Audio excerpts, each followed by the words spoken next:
who to the sea go down, and in the waters ply their toil, are lifted on the surge's crown, and plunged where seething eddies boiled.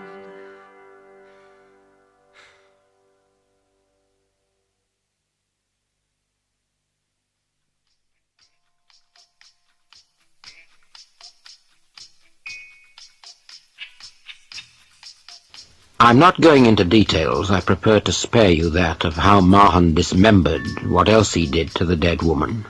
It's too horrible. So horrible that when Bernard Spilsbury examined the residual shambles in the bungalow, he said it was more gruesome than anything even he had ever seen. That, from a great pathologist with unique experience, constitutes a warning not to be ignored. About this aspect, then, I'll only report what's absolutely essential to keep the story in sequence and perspective. Mahan did the work, let's call it that, the work, over a number of days, over a number of nights. He used for the work the chef's knife and the saw that he'd bought on his way to the love experiment. When he thought the work complete, and Emily Kay beyond the reach of detective investigation or of scientific skill, he deposited the knife, it was identifiable, unlike the saw, in a Gladstone bag at London's Waterloo Station. A few days later he called back to get it out. Doesn't matter why, the police were then mounting watch. They stopped him. "We're detective officers. Does that bag belong to you?" "Yes, it does." "Can I see what's in it?"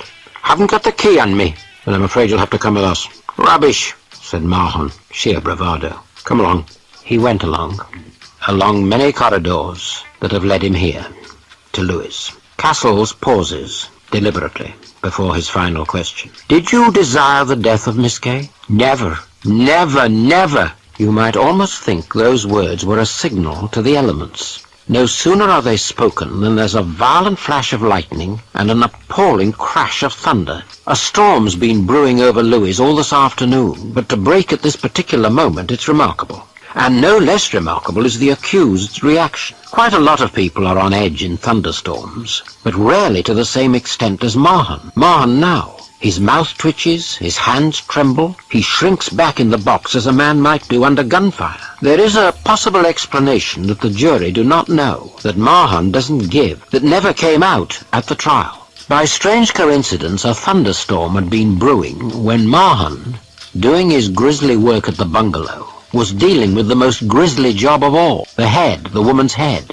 He had severed it, built a huge fire in the sitting room, placed her head upon it. Then, I owe a debt here to Edgar Wallace, who edited the transcript of the Mahan trial.